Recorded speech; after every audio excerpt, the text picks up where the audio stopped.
ว่าได้เห็นหน้าเห็นตาจักหน่อยนั่งสมาธิชั่วโมงหนึ่ง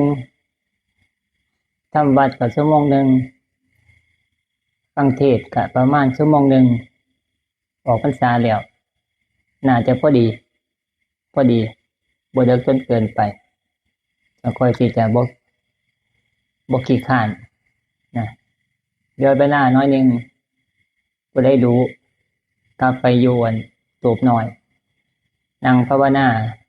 ไปมันมันผู้ใดยังจงกรม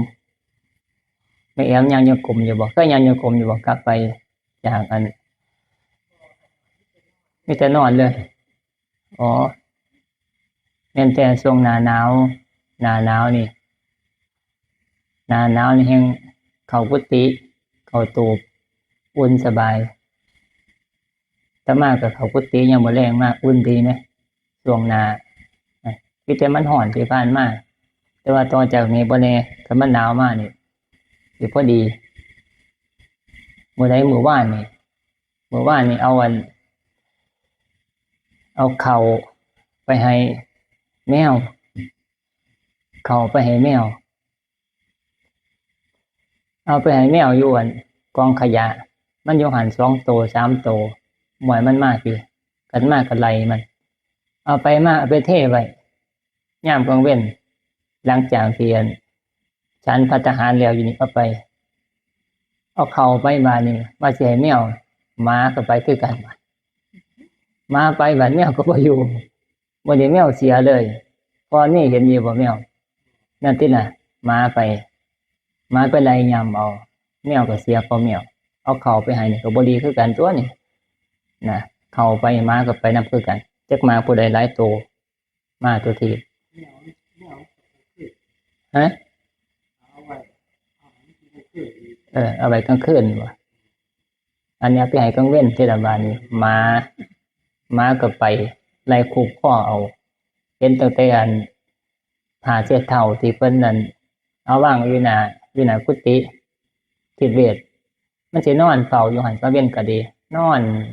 ซ่อมเบิ่งอยู่หั่นนอนอยู่เทิงบันไดยามกลางเว้นน่ะแต่ว่ามื้อนี้บ่มีมาไล่เมื่อวานจักหนีไปไสแต่ว่าห้องกลางคืนมาเนี่ยห้องงาวอยู่ครับป้าอยู่มาเกิดเบิ่งแล้วโอ้กันนี่เนี่ยก็บ่ดีอย่างหนึ่งคือกันแต่ว่าดี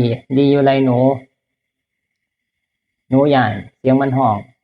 แต่ว่าบาดเวลาเฮาอยู่กลางคืนมาเนี่ยห้องบ่คืนบาดห้องบ่มันห้องค่อยๆห้องบ่แห้งนี่ห้องบ่เซาจักเทื่อก็บ่เหมาะปานใดครับอันอยู่แบบภาวนานั่งสมาธิจังซี่นะมันรบกวนเสียงมันต้องอยู่เงียบๆเอาไปมาบ่ต้องมีทั้งหมาทั้งแมวพอดีจังก็ดีบ่มีเสียงรบกวนกระสั่นกลางคืนมานี่ก็มีปัญหากับเสียงแต่ว่ามันก็ได้หนูแมวก็ดีเว้าเรื่องเกี่ยวกับเรื่องอันนั้นแต่ว่าคันเรื่องในน้ำเฮือนโยมก็แม่นอยู่นะกับเฮือนโยมแมวก็ฮ้องกลางคืนพันหมามาพันหอนบาดเห็นบอกเอโลอยู่นั่งสมาธิทำวัดเวลาเว้าธรรมะต่างๆก็หอนเกิดมาหอนอยู่นำหมดนี่เอาไปมากก็เป็นอุปสรรคเฮ็ดให้พื้นที่ในการปฏิบัติธรรมบ่สัพพยะนะเกี่ยวกับเรื่องการปฏิบัติธรรมนะปฏิบัติธรร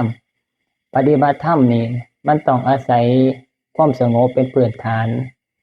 มันสิสนับสนุนในการปฏิบัติธรรมใจยังพอสิจดจ่ออยู่กับเรื่องที่เฮ็ดในการเฮ็ดการทำอาศัยพื้นฐานคือให้จิตใจมันแน่วแน่มั่นคงกับกิจที่ทำนะก็สิเว้าไปง่ายๆก็คือการฝึกสมาธินั่นแหละฝึกความสงบลองนั่งสมาธิยังจงกรมอยู่คันมันมีเสียงรบกวนคำว่าเสียงนี่ทุกอย่างเสียงทุกอย่างรบกวนเสียงมอเตอร์ไซค์เสียงเบิ้ลรถเป็นแป้นจังซั่นแล้วมันเอานั่งภาวนาหรือบ่ก็นั่งย่างจงกรม ใจเฮาก็บ่อยู่กับกรรมฐานนะมันก็เฮ็ดให้การปฏิบัติธรรมมันก็บ่เจริญนะแต่ว่าการปฏิบัติธรรมนี่พื้นฐานเบื้องต้นคืออาศัยสถานที่สัปปายะที่มาใส่คำว่าสัปปายะสถานที่หม้องปฏิบัติธรรมสัปปายะบุคคลนะสัปปายะสถานที่ซะก่อนสัปปายะบุคคลสถานที่กันเว้าไปแล้วข้อมื้อนี่ก็คืออาศัยวัดนะวัดที่เพิ่นอยู่นำหม้องที่มันปลอดผู้คนพลุกพล่านเพิ่นว่าหม้องที่คนบ่พลุกพล่านเงียบสงัดเพิ่นว่ามันช่วยส่งเสริมในการปฏิบัติธรรมเห็นบ่สมัยครั้งแต่ก่อนนะรุ่นครูบาอาจารย์เพิ่นก็อาศัยการไปฝึกหัดปฏิบัตินะครูนำเขาเพิ่นก็ไปอาศัยสถานที่ก็คือภูเขานั่นแหละ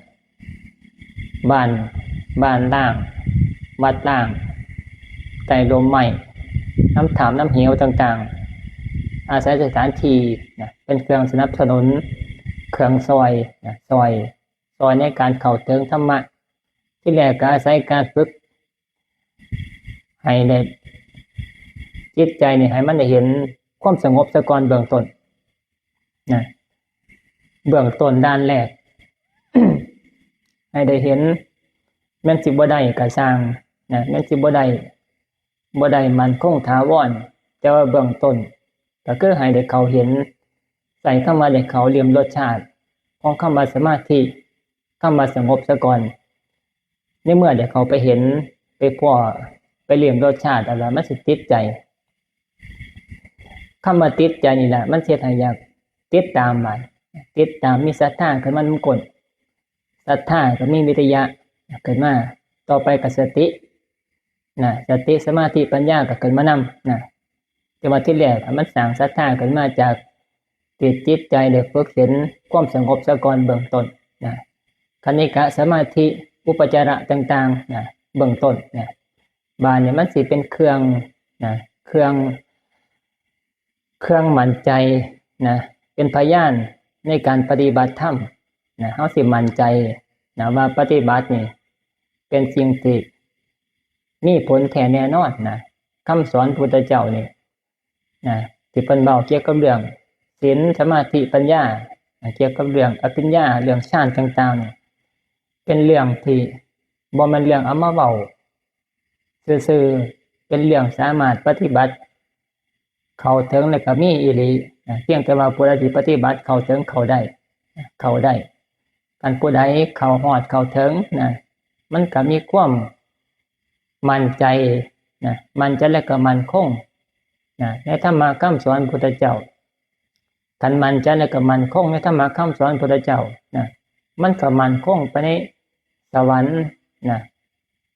ไปนำกันด้วยนะกันมั่นคงในธรรมในธรรมพระพุทธเจ้าสวรรค์ก็มั่นคงคือกันนะมั่นคงคันว่าสิไปเกิดสวรรค์มันก็มั่นคงในการจะไปเกิดนะกันมั่นคงในจิตตั้งมั่นในความสงบสมาธิมันกลับไปได้นะพรหมโลกก็มั่นคงคือกันนะมันมั่นคงคู่กันบาดเนี่ยกันผู้ใดยังค่อนแค้น บ่ทันมั่นคงในธรรมะคำสอนพุทธเจ้าสวรรค์มันก็บ่มั่นคงนะสวรรค์ก็บ่มั่นคงนะอยากไปเกิดมันก็บ่มั่นคงบ่แน่นอนจ้ะสั่นคำบ่แน่นอนจะว่ากันผู้ใดอยากมั่นคงในสวรรค์ในพรหมมันต้องศรัทธาต้องตั้งมั่นนะศรัทธาต้องตั้งมั่นวิริยะคือความเพียรตั้งมั่นในธรรมะคำสอนพุทธเจ้าตั้งมั่นในการรักษาศีลนะตั้งมั่นในการฝึกหัดปฏิบัติสมาธิอันนั้นในส่วนนี้จังว่าบอกเกี่ยวกับเรื่องการไปปฏิบัติฟังเทศนะจะมาเว้าเสริมไปอีกนะยามมื้อเช้าเว้าบ่ค่อยอันนี้ปานใดนะมันเว้าช่วงมันบ่คือเว้ายามบ่แรงจังซี่มันได้เว้าอธิบายไปนำนะเวลาบ่เร่งรีบนะเว้าหมายถึงว่าการปฏิบัติไปฟังเทศนะบางคนนี่ก็ ฟังได้4 ทุ่มบ้าง5 ทุ่มเที่ยงคืนตี 1ตี 2อย่าค่อยไปนอนบางคนเนี่ยก็สอดแจ้งนะก็จะค่อยยุตินะแต่ว่าได้บ่คือกันบ่ทอกัน แต่ว่าเว้าถึงว่าในขณะที่กำลังเฮ็ด ในการปฏิบัติอาตมาใส่คำว่าปฏิบัติปฏิบัติฟังเทศน์ก็บ่ผิดปฏิบัติธรรมนำกันก็บ่ผิดนะปฏิบัติในขณะที่อิริยาบถในการฟังเทศน์เป็นการปฏิบัติภาวนาปฏิบัติภาวนาได้ทั้งได้ฟังในสิ่งที่บ่เคยได้ฟังสิ่งที่เคยได้ฟังแล้วก็สามารถจะได้ฟังซ้ำเข้าไปก็มีความเข้าใจกว้างกันกว่าเก่าในส่วนนี้เป็นการสะสมสุตตะในส่วนนี้สุตตะจากประสงค์ผู้ที่เพิ่นปฏิบัติศึกษามาก่อนศึกษาปฏิบัติมาผ่านพรรษาโยการมาหลายปีจังซี่นะเพิ่นก็เกินแสดงธรรมซึ่งงานปฏิบัติธรรมวัดประพงษ์นี่เพิ่นสิเลือกเอาพระเถระพระเถระ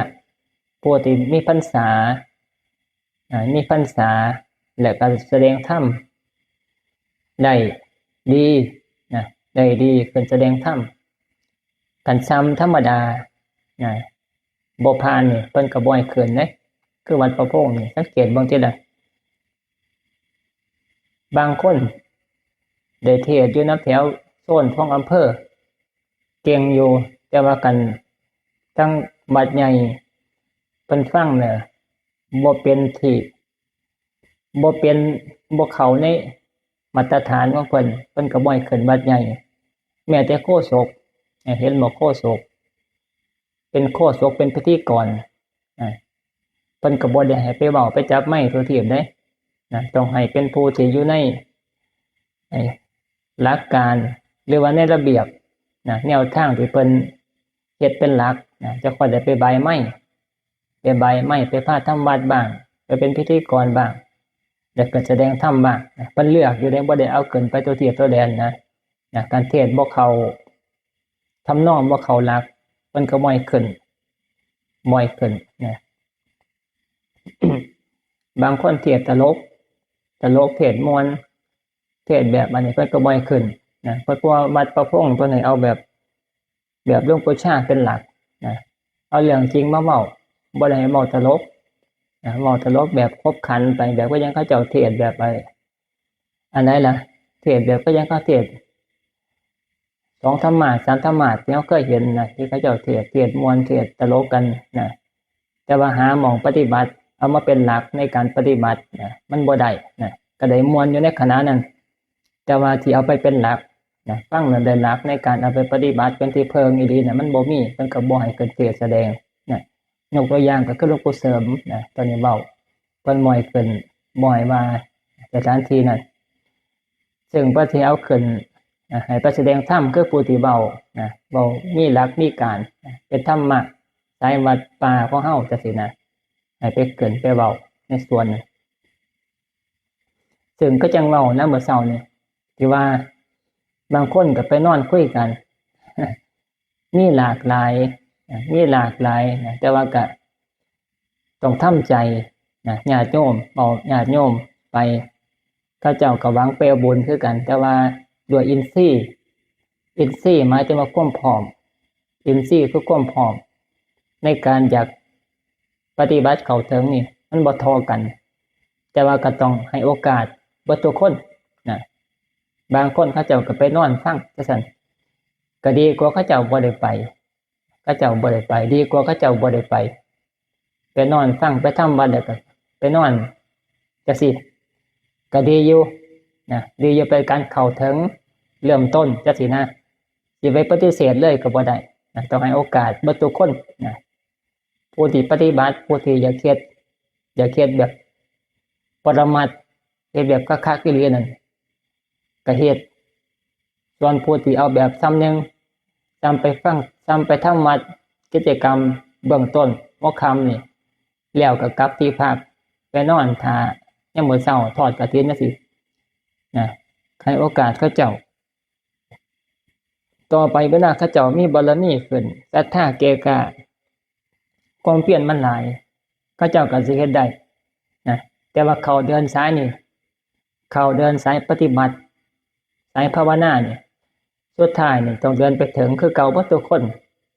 เดินไปถึงขั้นสูงสุดพุ่นล่ะเพียงแต่ว่าระยะทางอาจจะช้าแน่นะเพราะวาสนาบารมีมันบ่ทันหลายนะเด้การผู้ปฏิบัติเข้มแข็งนะมีศรัทธาเข้มแข็งนะศรัทธาเข้มแข็งความเพียรเข้มแข็งสติสมาธิปัญญาเข้มแข็งมันก็ไวนะไปเดี๋ยวไวนะย่างไปบ่กี่วันกี่มื้อก็ถึงแต่ว่าคันผู้ที่เฮ็ดย่อนนะมันก็ต้องใช้เวลาเนิ่นนานไปมันก็ต่างกันแต่ว่าจะได้กระสร้างก็คือสุดท้ายก็คือเดินไปสู่เป้าหมายเดียวกันนะก็มาสู่สารนี้แล้วนะสุดท้ายเราเข้าไปถึงสมาธิทุกคนสมาธินะเมาสมาธิปากทางคือสมาธินะสมาธิก็จะได้กติกะอุปจาระนะอัปปนากันรอเป็นสมาธิกันรอเป็นฌานกับปฐมฌานทุติยฌานนะผู้ใดที่เข้าไปหอดก่อนกันเฮ็ดคือเฮานะผู้ใดรู้ปากเพี้ยนปฏิบัติเข้มแข็งมันก็บ่โดนนะตั้งแต่ก็ช่วงบั้นปลายนะคือไม่แอมนะพอมันมีจังซี่เฮ็ดก็ดูเฮ็ดกระตาเฮ็ดนักเสียมันก็ได้ชาตินี่ช่วงปลายแต่ว่าตอนนี้เป็นการสร้างซะก่อนสร้างสะสมไปเรียนรู้หาประสบการณ์ซะก่อนเฮ็ดจะได้เฉพาะจิตตะล่อมจิตอันนั้นเป็นนิ่งอยู่กับกรรมฐานนะนิ่งอยู่กับจุดนึงอ่ะแหละกรรมฐานนะมันก็สงบก็เป็นสมาธิก็ไปเนื่องจากก็ไปได้ช่วงปลายช่วงตอนเจ็บไข้ได้ป่วยนะไปเห็นไปได้เขา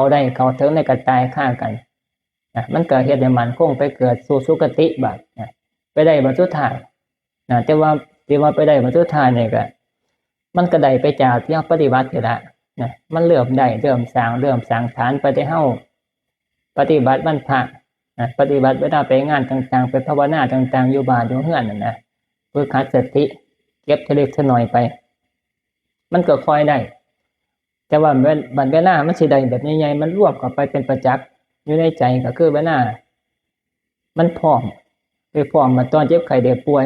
นะเจ็บไข้ได้ป่วยเนี่ยจิตร่วมจังซี่นะหรือบอกก็ไปได้ตอนบ่ไข้ได้ป่วยก็สร้างไปได้ตอนก่อนจะขาดใจตายจังซี่นะจิตใจมันหวนระลึกถึงว่าเคยปฏิบัติแบบนี้เคยทนทุกข์มาโดนแล้วเคยปฏิบัติทุกข์ก็อดทนอดนอนจังซี่นะอดนอนเที่ยงคืนเห็นบ่ช่วงเข้าพรรษาก็พากันอดนอนมันก็เป็นตบะ อดนอนเที่ยงคืนจะค่อยนอนก็ไปนอน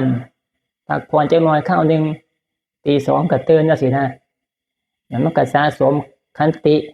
นะตบะไปมานี่เวลาไปเฮ็ดปฏิบัติภาวนาก็คักบาดมันก็บ่ไปฟังน้ำนอนนะเวลาต่อไปละบาดมันก็เข้าถึงเห็นบ่เวลาไปอันปฏิบัติไปพากันไปอดนอนนั่งฟังเทศน์นี่นะพากันเฮ็ดได้ก็ไปจากพื้นฐานจากเคยปฏิบัตินี่แหละก่อนนะพื้นฐานนะมันก็เฮ็ดได้มีพื้นฐานก่อนเฮ็ดมันก็เฮ็ดง่ายนะเฮ็ดง่ายการผู้ใหม่ๆเลยบ่เคยเข้ามาปฏิบัติธรรมจำศีลแต่ก่อนบ่เคยมานั่งสมาธิชั่วโมงนึงนะเวลาพานั่งบ่เคยทำวัดนั่งกระโยงนั่งพับเพียบบ่เคยนั่งฟังเทศน์แต่ก่อนจังซี่นะก็บ่ฮู้วิธีการวางใจในขณะนั้นนะในขณะนั้นปัจจุบันนั้นนะมันก็เฮ็ดยากนั่งเลย15นาที10นาทีก็พลิกหน้าพลิกหลังพลิกหน้าพลิกหลังบัดแล้วไปมาหวนหวยก็ขี้คร้าน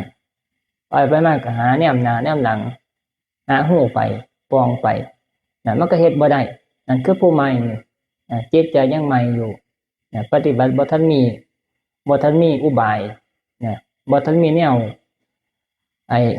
กลอุบายนะบ่ทันมีศรัทธาก็แม่นนะอุบายบ่ทันมีมันก็ไปบ่ได้เฮ็ดบ่ได้แต่ว่าผู้ที่สามารถจะเฮ็ดได้ถือว่าตบะเข้มแข็งหลายเติบนะตบะ ตบะคือความเพียรขันติคือความอดทนนี่หลายก็สามารถเฮ็ดได้ ซึ่งเรากลับไปสู่บางอันคือเก่ามองนั่งฟังเทศน์ได้เบิดคืนแต่มันก็เงิดคือกันอยู่เด้ เพราะพากันเก่งหลายเติบบ่นะเก่งหลายเติบนะพระนี่ก็ยังอยู่ในผู้อันจิเทศก็ผู้โคโศกทนได้อยู่น่ะนั่งนั่งอยู่เบิดคืนนะก็ได้แต่ผู้ซ้ำน่ะอยู่แต่ว่าก็สิไปว่าเพิ่นเฮ็ดบ่ได้คือเฮาก็บ่แม่นได้บัดคันเวลาเพิ่นอยู่วัดเพิ่นปฏิบัติบัดเพิ่นก็เฮ็ดเบิดคืนคือกันลางองค์ก็เฮ็ดเป็นพรรษาคือกันเพียงแต่ว่าเวลามันบ่พร้อมกันมันบ่พร้อมกันตอนไปเนี่ยมันก็ให้ศิษย์โยมเห็นบ่แม่เอ็มให้โอกาสโยมเพราะว่าโยมเฮาก็บ่ได้เฮ็ดคือเพิ่นเวลาเพิ่นอยู่วัดก็อาศัยการคิดว่าพระไปร่วมกันได้หลายงานบุญจังซั่นโยมก็มีกำลังใจในขณะตอนนั้นกำลังใจมันเกิดมาช่วงตอนนั้นช่วงตอนที่ว่าเป็นงานที่มีพระสงฆ์ไปร่วมกันได้หลายแล้วก็มีโยมหมู่ญาติโยมไปร่วมกันได้หลายก็เกิดว่าอยากไปเฮ็ดก็คือการไปตั้งศรัทธาเจ้าของน่ะเกิดมาตั้งเกิดมาใหญ่ๆมันก็ไปเฮ็ดได้แต่ว่าบาดมุมมองของพระบาดก็บ่ได้ว่าสิไปปฏิบัติธรรมแบบคือโยมบาดพระนี่ปฏิบัติอยู่บ้านเจ้าของอยู่วัดเจ้าของจังซี่นะตอนเฮ็ดตอนนี้เว้าไม่ได้แง่มุมนี่อีกในส่วนหนึงในเมื่อเว้ามาสู่จุดนี้แล้วก็คือเว้าในแง่มุมในส่วนหนึง พระนี่เวลาเพิ่นปฏิบัติเพิ่นก็ปฏิบัติอยู่วัดเจ้าของบางครั้งก็ไปธุดงค์เพิ่นก็เฮ็ดคือแต่ว่าเฮ็ดนี่ล่ะเฮ็ดก็เฮ็ดเวลาอยู่วัดสถานที่ที่เหมาะสมที่เกิดว่ามันสามารถเฮ็ดได้ต่อเนื่องเพิ่นก็เฮ็ดก็เฮ็ดได้แต่ว่าญาติโยมบ้านเพิ่นอยู่วัดสถานที่หม้องเจ้าของมันประเทศบ่ได้บ้านเฮ็ดบ่ได้มันบ่มีหมู่จังซี่นะบ่มีหมู่จังเทื่อก็เมื่อยเฮ็ดเวียกมากก็มาอยู่วัดมาจำศีลสิไปอดนอนเบิดคืนก็เฮ็ดบ่ได้เพราะว่าเวลามันบ่คือกัน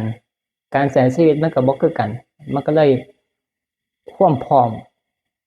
มันบ่แม่นมื้อเดียวกันอันนี้บ่พอนี่มันบ่แม่นมื้อเดียวกันแต่ว่าโยมก็อาศัยกิจกรรมเวลาเป็นจัดงานปฏิบัติธรรมบ้างจัดงานกฐินบ้างเฮาก็ไปเฮ็ดเอาในส่วนก็จะค่อยเฮ็ดได้ในส่วนคือความพร้อมมันอยู่บ่แม่นมื้อเดียวกันซะใส่เข้าว่าจังซี่ แต่ว่าเว้าหมายถึงว่าโยมบ้านกลับไปหาโยมก็เฮ็ดในส่วนนั้นประกันเห็นอยู่บ่ว่าผ่านอุปสรรคอีหยังแน่พอนี่เห็นนี่หยังแน่ในขณะที่เฮ็ดเบิดคืนน่ะหลับอยู่บ่ทรมาน ทรมาน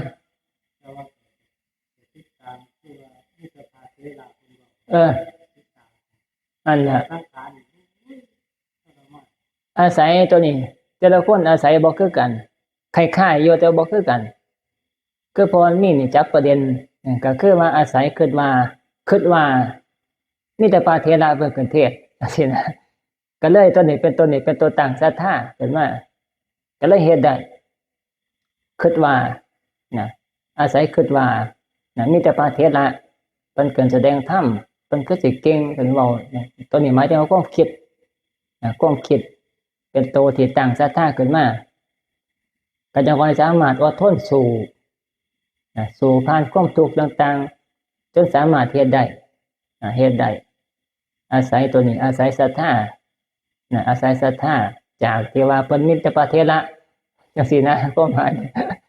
ก็เลยอดทนแล้วก็เฮ็ดได้ก็ซ้ำกับบ้านเฮาใส่เข้ามาอย่างนั้นไปฟังเทศน์ผู้เพิ่นดังๆจังซั่นนะ ฟังเทศน์ผู้เพิ่นดังๆมีชื่อเสียงบ้านก็คิดว่าเพิ่นก็สิเทศน์ดีก็สิมีแนวเป็นตาฟังก็ฟังได้จนจบรายการซ้ำไปฟังเขาเจ้าร้องเพลงเสียงอีสานจังซี่นะก็คิดว่าวงนี้มีชื่อเสียง นะมายาวนานก็ไปฟังนักเทื่อก็ม่วนนักเทื่อก็บ่ม่วนนักร้องนักบ่มาจักเทื่อมีแต่หางเครื่องออกมาสินะแต่ว่าก็อาศัยมาสู่ท่าฟังเอาไว้มันก็สอดแจ้งคือกันพอไปฟังเทศน์นี่คือกันก็อาศัยว่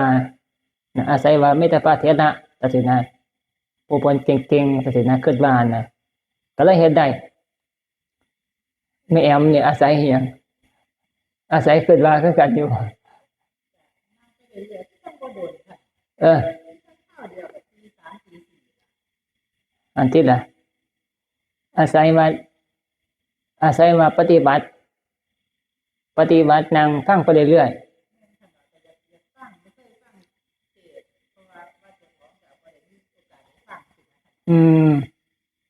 อาศัยว่าจะไปเฮ็ดตรงเอาอยู่หันมื้อนั้นเนาะ อันตัวเพราะว่ามันอยู่วัดอยู่บ้านมันก็บ่ค่อยได้อันปานใดเกิดว่าสิไปตรงเอาอย่างคักๆจังซี่นะตัวนี้เป็นตัวตั้งขึ้นมาศรัทธาคือว่าสิไปตรงเอานี่นะพวกนี้นะพอมันนี่อาศัยว่ามีแต่พระเถระแม่แอมนี่อาศัยว่าสิไปตรงเอาบ่นั้นก็เลยเฮ็ดได้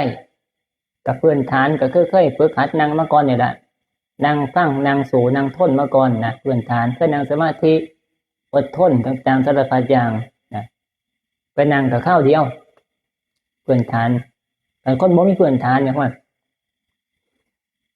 เกิดว่าสิไปนั่งตรงเอาก็ได้อยู่ข้าวนึงเอาไปมาเนี่ยเจ็บดากมาเจ็บขามาเกิดว่านี่ก็หายไปได้บ่ายเกิดว่าสิไปนั่งตรงนี่นะมันสู่อันความเจ็บบ่ได้ก็ท้อถอยแล้วก็ลุกนะบ่ไหวดอกเอาไว้มื้อใหม่ซะเกิดไปแนวนี้นะปัญหาอุปสรรคต่างๆนี่มันก็มีหลากหลายนะหลากหลายแล้วก็ศรัทธาจะตั้งขึ้นแต่ละคนนี่ก็บ่คือกันแต่ละคนต้องอาศัยกุศโลบายหรือว่าปัญญาก็ได้ในการประคองศรัทธาเจ้าของให้อยู่ได้เฮ็ดได้นะบ่คือกันปะรุ่นนี่ใส่อีหยังอยู่มื้อนี้เว้าแบบถามไปนำจังซี่ล่ะ เออ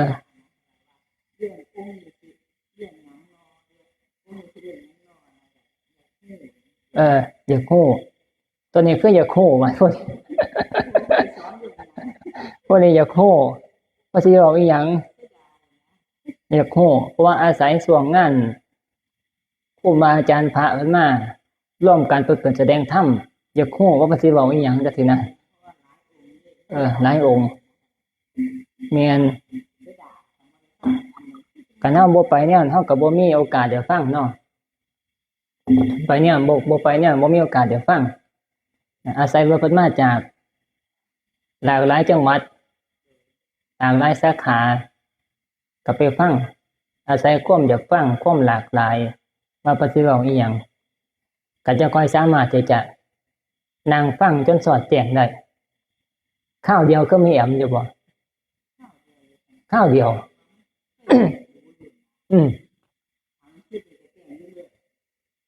ข้าวเดียวตัวนี้ก็มีพื้นฐานแน่นอยู่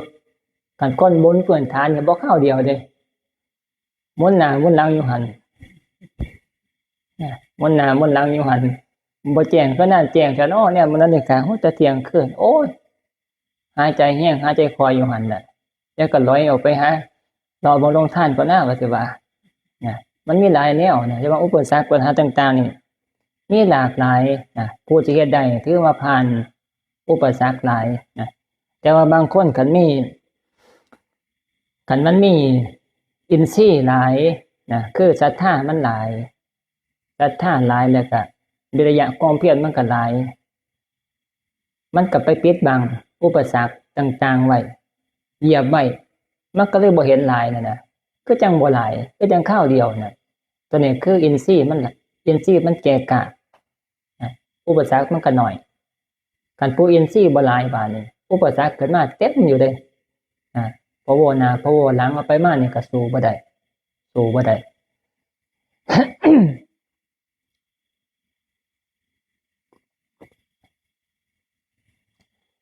แม่หน่อยอาศัยหยังแม่หน่อยอาศัยหยัง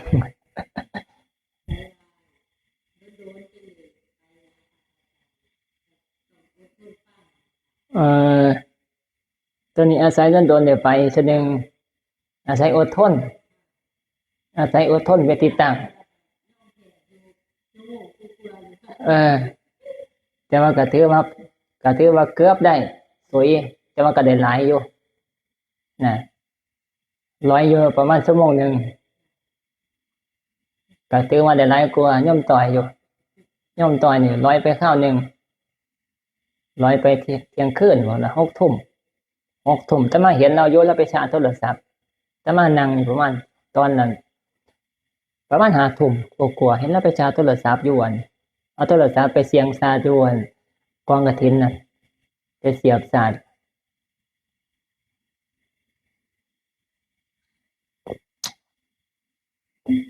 ก็ถือว่าได้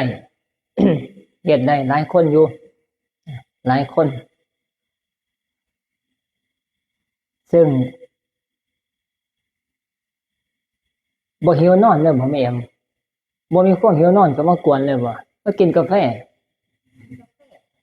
บ่เอากาแฟสู่ซอย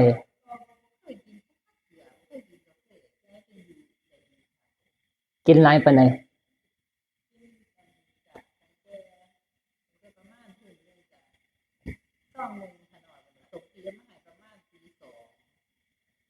โอ้ซองที่วันบ่โอ้กินทีวันกินกาแฟซอยก็เป็นธรรมดาเนาะแต่อย่าไปกินหลายอย่ากินหลายเกินไป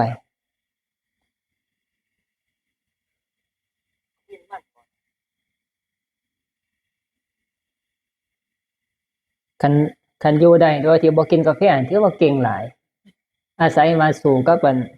ความหิวนอนเนี่ยก็ผ่านไปได้เป็นช่วงๆนะตอนนั้นมันสิได้เต็มมันสิเห็นสติเห็นอุปสรรคที่มันเกิดขึ้นก็สามารถผ่านไปได้มันสิมีปัญญาขึ้นมาเห็นแง่มุมนะตอนนี้เว้าเกี่ยวกับเรื่องการหิวนอนมันสิมาเป็นตกผัก เป็นตกผักบางคนนี่ก็เกิดช่วง5 ทุ่มช่วงที่มันนั่นบ่มักกันนะว่าคันฟังเทศน์กันใดอยากฟังมันก็บ่หิวนอนอันกันใดขึ้นมานี่ทรงบ่คือบ่อยากฟังก็สิหิวนอนได้บาดหิวนอนคันผู้ใดเฮามักอยากฟังเพิ่นเทศน์คือถือกับจริตเฮานะเฮาก็ศรัทธาเฮาก็บ่หิวนอนจังซี่นะอยากฟังบางคนก็ประมาณ5 ทุ่มเที่ยงคืน5 ทุ่มเที่ยงคืนส่วนมากประมาณนี้แหละช่วงไอ้มัชฌิมยาม5 ทุ่มเที่ยงคืนตี 1ตี 2นี่ช่วงนี้มันเกิดขึ้นแต่ว่าหิวนอนนี่มันสิเกิดขึ้นมาคันเฮาบ่กินกาแฟเด้อ คันบ่กินกาแฟนี่สิเห็นมันสิเกิดขึ้นเป็นระลอกนะเกิดขึ้นเป็นระลอกนะแม่นสิชนะไปได้นี่บ่ว่ามันสิดับไปเลยเด้เบิดคืนนั่นน่ะบ่สิบ่มาอีกเด้มันสิเกิดขึ้นคันเราชนะเดี๋ยวเฮาก็สิผ่านไปได้มันก็สิแจ้งออกไป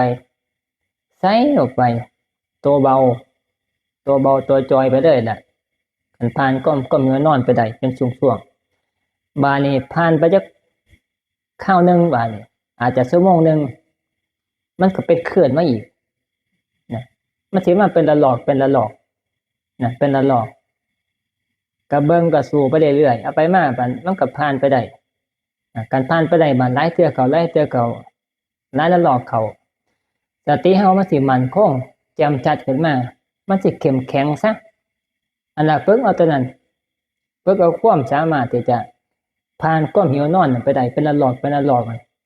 บาดเวลามานั่งสมาธิบาดเฮามานั่งภาวนาโดยที่บ่ต้องฟังเทศน์บาด มันสิเป็นสติที่มันคงแข็งแรงขึ้นมานะ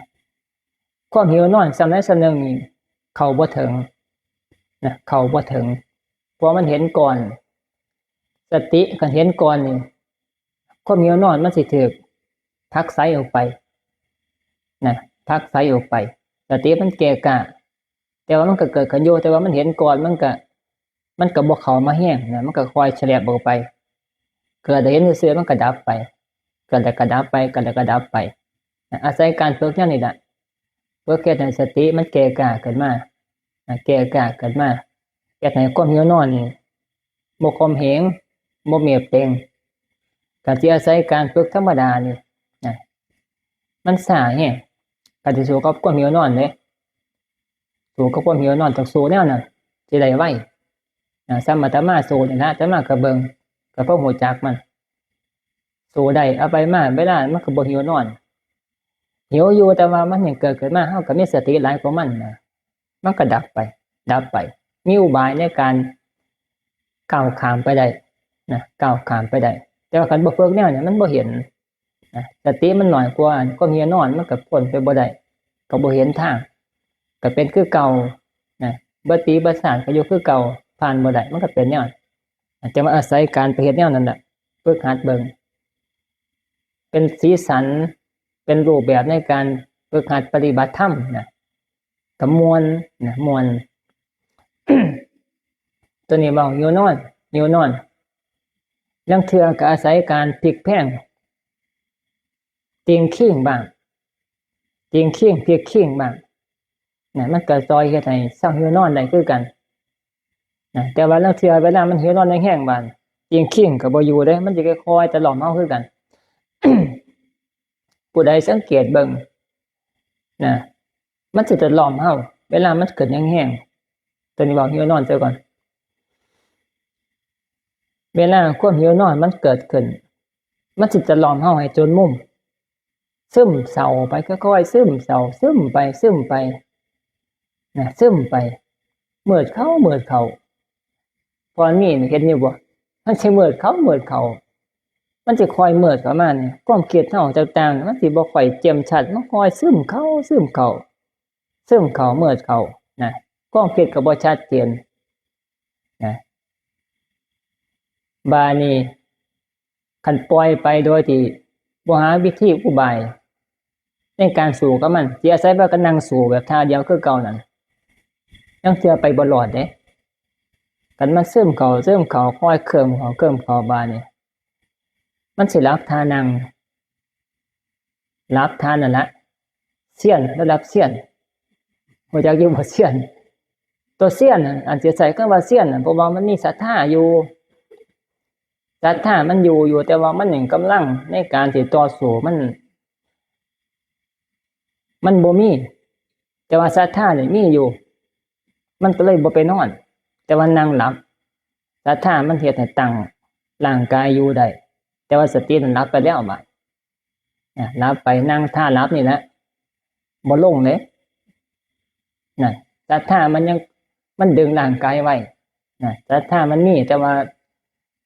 วิริยะคือความเพียรนะที่ควบคู่กับสตินั่นมันแผ่กับความหิวนอนไปแล้วรับทานัง รับทานังก็ได้บุญอยู่แต่ว่าบ่ได้ปัญญาบ่ได้สติบ่ได้ปัญญาได้บุญอยู่อุตสาหะพยายามอย่างเกิดอยู่แต่ว่ามันก็บ่เกิดสติชัดขึ้นมาบ่เกิดปัญญาขึ้นมาต้องอาศัยพลิกแพลงจะเฝ้าให้มันจนมุมก่อนอันความหิวนอนแบบนั้นมันเข้ามาต้องหาวิธีอุบายเบี่ยงออกจากจุดนั้นคันสติบ่เก่งบ่แก่กล้าให้ลุกขึ้นมาเตียงขิ้งเปลี่ยนอิริยาบถไปย่างจักหน่อยไปย่างไปล้างหน้าซะก่อนให้ความมืดครึ้มที่นมิทะนั่นมันค่อยๆเบาไปจางไปซะก่อนหายไปซะก่อนจังว่าเข้ามานั่งอาจจะไปนั่งสู้อยู่หั่นน่ะสติมันบ่หลายบ่แก่กล้าสู้มันบ่ได้มันก็หลับนั่นนะคันหลับไปนี่ก็ซ้ำมาหลับนั่นล่ะหลับทานั่งมันก็ได้บุญอยู่ดอกแต่ว่ามันยังบ่ได้ความเจริญความหมายนั่นนะคันอยากเจริญนี่ก็ต้องมีสติสู้กับมันผ่านไปได้ตอนนี้มองความหิวนอนบายในการพูดดีข้าเจ้าฝึกหัดมา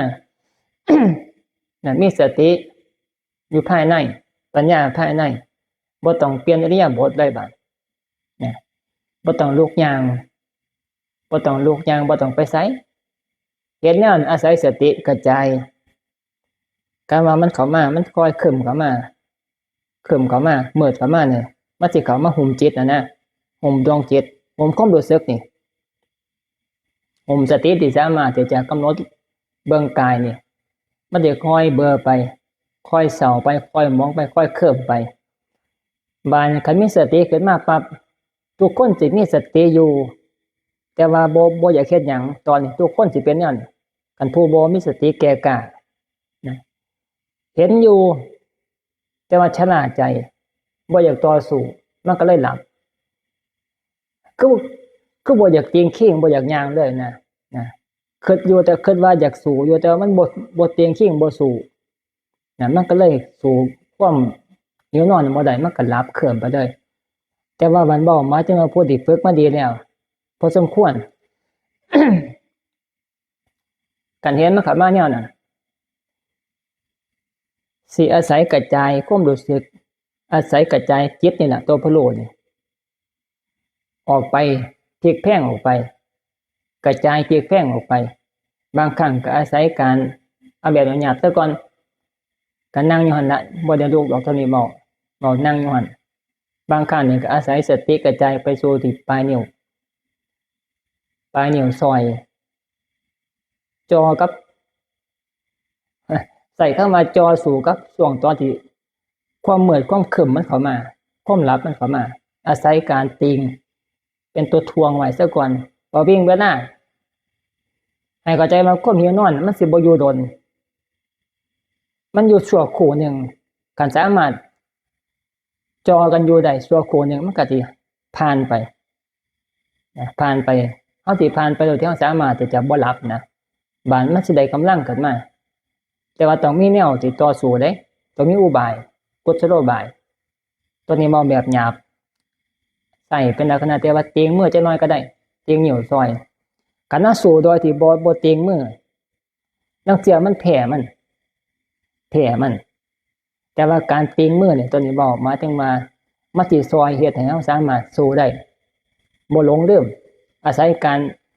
จับเบิ่งอยู่ที่ปลายนิ้วดิคันยังเห็นปลายนิ้วมันตีงเคียงอยู่จังซี่ตีงนิ้วจังซี่บ่หลับ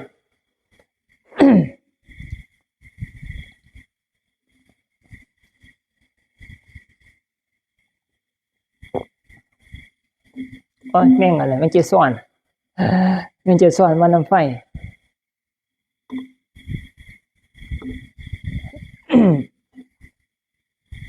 มันเริ่มเย็นแล้วซ่ามันก็เริ่มสิออกสิคมแล้วบัด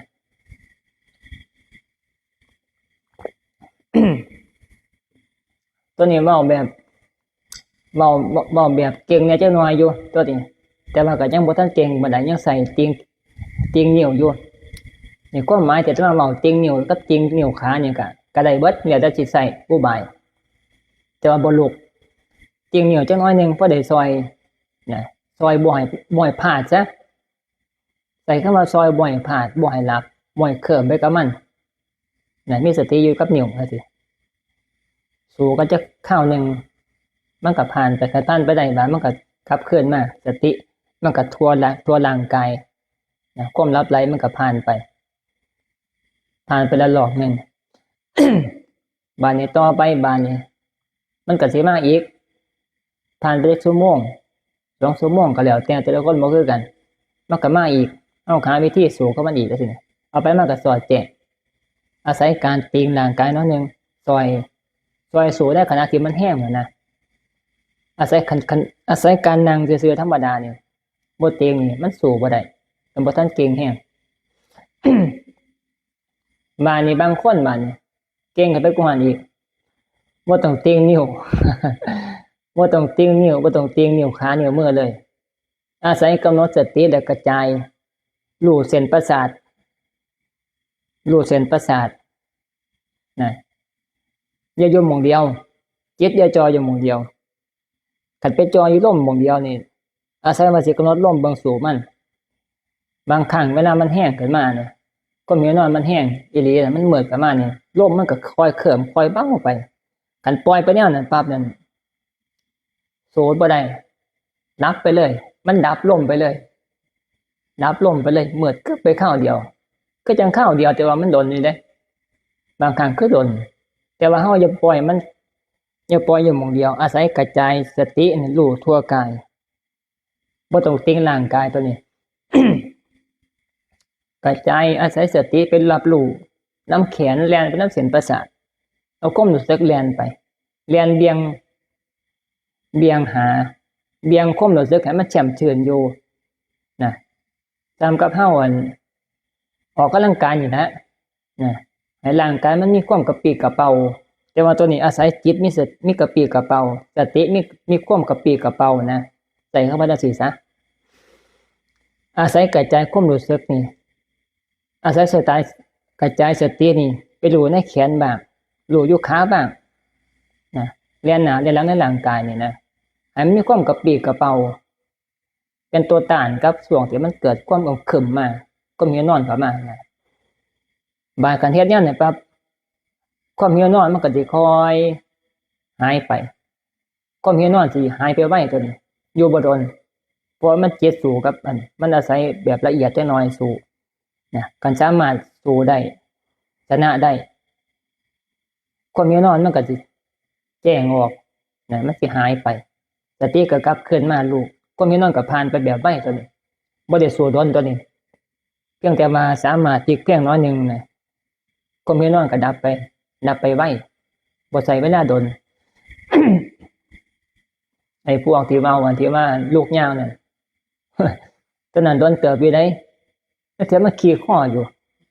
ขี่ข้อไปน้ำยางไปมันก็ขี่ข้อไปนำห้อยมันคือสิไหวมั่วจังซี่นะเป็นแนวอีได้แต่มาสู่มันจะค่อยฮู้จักนะคิดว่าสิลูกยางไปแล้วมันสิดับไปบ่แม่นเด้บางครั้งมันเฮาหลับตาเฮามื่นตายางมันยังขี่ข้อไปเลยโอ้ยยางไปก็ยังหิวนอนไปอยู่สินะความหมายนี่นะไปล้างหน้ากลับมาเนี่ยก็ยังหิวนอนอยู่นะแนวนั้นมันบ่ดับไปไวต้องสู้แบบอีหลีแล้วโดนเติบใส่เวลาโดนเติบจะค่อยหายไปแต่ว่าตัวแบบบ่หันนี่เว้ากระจายสติรู้ในร่างกายเนี่ยโดยที่บ่ติงขิงบ่เคลื่อนไหวเนี่ยตัวนี้กันสู้ได้ตัวนี้มันสิดับไวสติมันแก่กล้าขึ้นมาทันทีเลยนะตัวนี้นะปัญญามันหลายกว่าอุบายมันหลายกว่าสินะของเฮานะปัญญาสติในทางธรรมมันหลายกว่านะมันก็ดับไปตัวนี้ฝึกสติตัวนี้ได้ขึ้นไวตัวนี้ขึ้นไวเวลามาฝึกนั่งสมาธิมันธรรมดาบ่ได้ไปนั่งฟังเทศน์บาดมันสิสติมันสิแก่กล้ามันสิไปดับพวกความปรุงซ่านต่างๆได้ง่ายบ่ได้เพ่งใส่ปั๊บนี่ความปรุงซ่านมันก็ค่อยๆจางแล้วก็หายไปเลยตัวนี้แหละมันเป็นตัวฝึกแล้วมันเข้าสมาธิได้ตัวเฮ็ดไวเฮ็ดซ่าตัวนี้แหละตัวนี้ที่เว้ามาไปนำพนังก็ลดลมเข้าลมบ่นี่นั่งคือกันอยู่มันบ่คือกันผู้ที่สติบ่ดีเนี่ยบ่ได้ฝึกมาก็จะมาบอกจังซี่นะมันก็มาเที่ยวตั้งแต่มาเบิ่งความฟุ้งซ่านนี่ก็ครบชั่วโมงแต่ว่าการผู้ที่ฝึกที่จะมาเว้าเกี่ยวกับเรื่องการกระจายความรู้สึกนี่ไปทั่วร่างกายลบหลีกทวงเวลาความหิวนอนให้มันคอยหายไปนั่นตัวนี้เวลามาใส่กับความฟุ้งซ่านอยู่กับความฟุ้งซ่าน มันก็ใส่ได้คือกันอันเดียวกันอันเดียวกันมาใส่เพียกแท่งเนี่ยก็อาศัยกระจายความฟุ้งซ่านมันก็ค่อยเบาไปดับไปแม่นบ่เข้าฌานมันก็สงบในการนั่งสงบลมเย็นคือบ่มีความกังวลซะอาศัยความสงบความลมเย็นนั้นเป็นเครื่องอยู่ในขณะที่มีชีวิตอยู่ซ้ำกับพระซะใส่เข้ามาจังซี่ซะซ้ำกับพระบวชอยู่ได้กับพระบวชอยู่บ่ได้มันสิต่างกันหม้องนี้แหละต่างกันจุดที่ความรู้สึกความคิดนี่แหละคนหนึ่งมันอยู่ด้วยความสงบลมเย็นอยู่เฮ็ดหยังก็อยู่ธรรมดามีความสงบลมเย็นอยู่แม่นสิบ่ได้เข้าฌานแต่ว่ามันก็สงบลมเย็นอยู่กับผู้หนึงเนี่ยร้อนว่าซั่นอยากสึก กินข้าวก็บ่แซ่บ นอนก็บ่หลับจังซี่นะเป็นแนวแต่ว่าแนวมึงกับคนคือกันนี่แหละแต่ว่าความคิดแล้วก็ภายในความรู้สึกของจิตใจมันสิต่างกันหม้องนี้นะต่างกันหม้องนี้นะ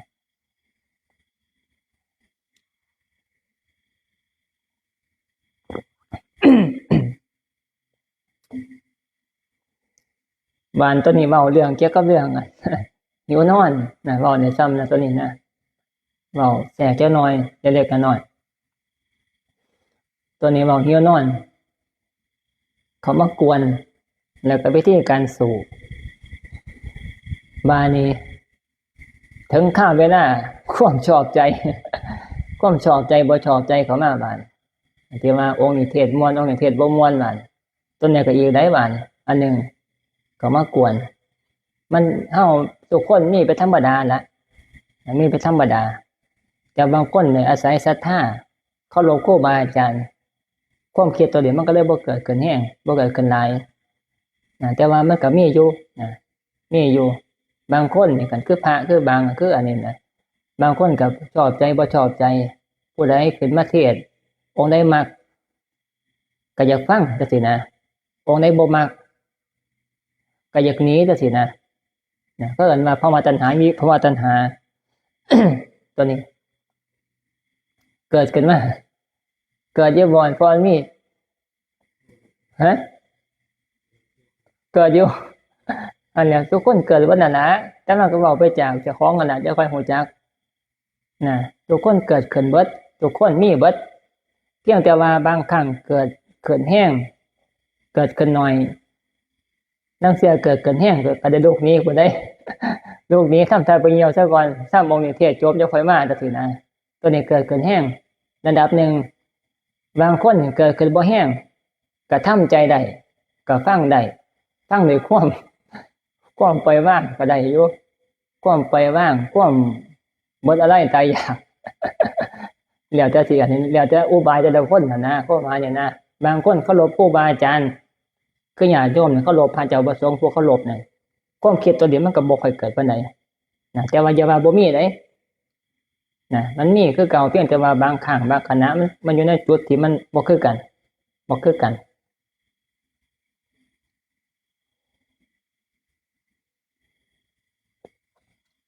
ไม่แอมเกิดอยู่บ่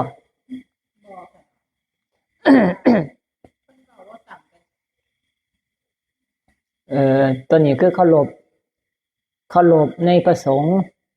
นะนี่ความเคารพในประสงค์ความคิดตัวนี้ก็เลยบ่เกิดขึ้นมาบ่เห็นนะตัวนี้บอกว่าเจ้าว่าคันเป็นพระนี่แก่เดียขึ้นมาแล้วเห็นเลยตัวนี้คันพระนี่มันบวชอยู่นำกันมันได้เห็นหลายๆอย่างนะมันแก่เดียขึ้นมาแล้วมันเห็นตัวนี้นะเกิดขึ้นมา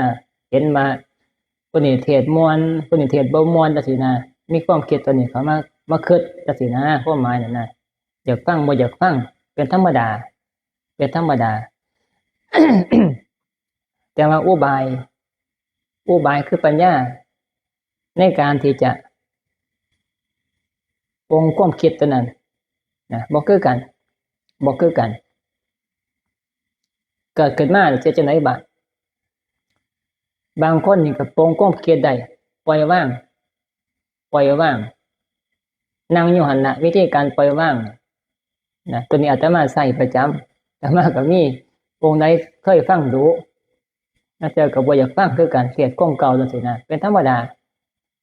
บางครั้งก็อาศัยอุบายมันเฮาสิหาวิธีอุบายอันใดเป็นตัวเฮ็ดให้เจ้าของนี่สามารถที่จะอยู่ได้แต่ก็ผ่านไปได้นะก็คือบ่ต้องฟังแต่ว่านั่งอยู่ได้วิธีการตั้งเทียนมีหลายวิธี คนภายนอกที่บ่ฮู้จักดอกก็ยังนั่งฟังเทศน์นำกันอยู่นั่งเจอก็ถามบ่ฮู้เรื่องเด้ถามบ่ฮู้เรื่องประเทศหยังจังซี่นะบ่ฮู้จักแต่ว่านั่งอยู่จังซี่นะแต่ว่าก็บ่ได้รับนะตัวนี้เว้าหมายถึงว่าเฮาก็มากำหนดสมาธิบาดบ่ต้องเอาจิตไปอยู่ในเสียงบาดวิธีการปล่อยว่างบ่ต้องไปเพ่งอยู่ที่เสียงว่ามันเทศอันไหนเทศคำใดเอามาอยู่ที่ลมกำหนดลมเบิ่งกายเจ้าของนี่มันก็สิตัดความรู้ได้ภายนั้นออกไปบ่ฮู้บาด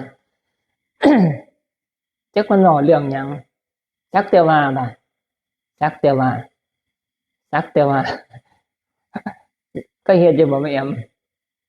มันมีหลากหลายวิธีวิธีการนั้นการอยู่ทุกอิริยาบถนี่เป็นการฝึกหัดได้เบิดทุกอย่างเพียงแต่ว่าเฮาสิใส่สิหนักไปจุดใดบางครั้งก็หนักไปอยู่ที่การฟังคือฟังว่าเพิ่นเว้าอีหยังจังซี่นะเฮาก็ได้ความรู้ ฟังเพิ่นเว้าทุกคำจำได้แล้วฮู้จักเพิ่นเว้าอีหยังมาเฮาก็ฮู้จักตัวนี้จิตใจสิไปออกไปรู้ในคำที่เพิ่นเว้านะแต่ว่าบางคนมันบ่ต้องไปรู้ในคำเว้ามารู้อยู่ที่กรรมฐานภายในร่างกายเจ้าของเบิ่งลมก็ได้นะเบิ่งลมที่แรกอาจจะเห็นลมอยู่ฟังเทศน์ก็ได้ยินเสียงอยู่แต่ว่าบางก็เทศน์โดนไปบาดเนี่ยจิตใจมันตั้งมั่นอยู่กับลมเข้าลมออกบาดเสียงเทศน์ที่เพิ่นเทศน์นั่นที่แรกนี่ก็สิได้ยินแนวบ่ได้ยินแน่นะเพราะว่ามันยังตัดขาดบ่ทันได้แบบสิ้นเชิง แต่ว่าบานคันมันสามารถเฮ็ดแล้วตั้งมั่นอยู่ในลมเข้าลมออกบาดมันคงแล้วบาดเสียงเทศน์เนี่ยสิบ่เข้ามาหาในประสาทสัมผัสเลยนะบ่ฮู้เลยก็แม่นใช้คำว่าบ่ฮู้เลยก็แม่นบ่จักเลยจักเพิ่นเว้าอีหยังก็จังอยู่ผู้เดียวนี่ลองเฮ็ดเบิ่งพอมีเป็นได้เบิดทุกอย่างพวกมื้อนี้บ่แม่นเรื่องเว้าเล่นเว้าเป็นอีหลีเลยก็อยู่กับว่าเฮาสิเอาจิตไปจ่ออยู่กับจุดใดในขณะนั้นน่ะนะฝึกหัดเฮ็ดทุกอย่างนะเฮ็ดลองเบิ่งสิได้ประสบการณ์จากการภาวนาตัวนี้เป็นอีกวิธีหนึ่งในการอยู่ในขณะฟังเทศน์มารู้กรรมฐานเจ้าของตั้งมั่นอยู่นะเที่ยวนี้บ่ฮู้จักแต่ว่าบัดเคยได้ยินอยู่บ่จักแต่ว่าแหมจักแต่ว่าจิตมันมีอยู่ข้างนอกนะภายนอกจักแต่ว่าสมานั่งนั่นสมาธิเคยไปนั่งอยู่ไปนั่งสมาธิอยู่ที่เกือบปะล้นซะ ไปนั่งฟังเทศน์เรื่องโอมแม่นมั้ยไปนั่งปฏิบัติธรรมเวลานั่งสมาธิอยู่ที่คนหลายๆก็ไปปฏิบัติธรรมจังซี่นะคนเป็น100 200จังซี่ไปนั่งสมาธิที่แรกก็นั่งสมาธิก็ฮู้อยู่ว่าคนนำกันบักหลายคนหนึงพระก็หลายคนนั่งช่วงตอนนั้นก่อนจะทำวัดจังซี่นะ บาดเนี่ยคันนั่งว่าละบาดนี่มันบ่โฮซ่าพวกที่นั่งทั้งข้างเฮาทั้งพระทั้งโยมบ่โฮซ่าคือจังเจ้าของนั่งผู้เดียวบัดนั่นล่ะความรู้สึกเป็นแนวนั้นโมซ่าบ่ฮู้จักนำเขาเจ้าเลยมันลืมไปชั่วขณะว่ามีคนนั่งนำเฮาจังซี่นะสมมุติได้ฟังจังซี่นะนั่นล่ะเวลาฟังเทศน์ก็กำหนดจิตเบิ่งกรรมฐานนี่มันสิอยู่แนวนั้นก็ได้เป็นเบิดทุกอย่างก็แสดงว่าเสื่อมของการฝึกสติฝึกสมาธิสิ่งทั้งนอกเนี่ยมันก็มีอยู่แต่ว่าเฮาบ่ฮู้ซ่ามันก็เป็นการสักแต่ว่าคันถอยจิตออกมารู้อยู่ภายนอกกระจายมารู้ทั้งนอกเจ้าก็เห็นว่ามีคนอยู่นะเจ้าก็มีคนฮู้ว่ามีคนอยู่นะตัวนี้เว้าเรื่องก็การฝึกหัดสติเอาไปจ่อไว้ ไปลองเฮ็ดเบิ่ง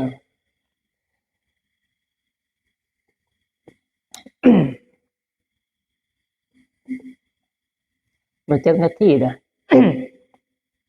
อ 3 ทุ่มเดี๋ยวซ้ำนี่แหละก็สิพอดี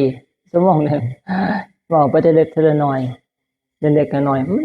หลายแนวเว้าแฮงนะว่าสิเว้าประวัติหลวงปู่เหลี่ยมบ่ได้เว้าจ้อย มันหลายแฮงว่าสิเว้าเรื่องนางอุบลวรรณานางอันปทุมวดีบ่ทันจบอยู่ก็บ่ทันได้เว้าอยู่ซ้ำนี่ล่ะพอนั่งฟัง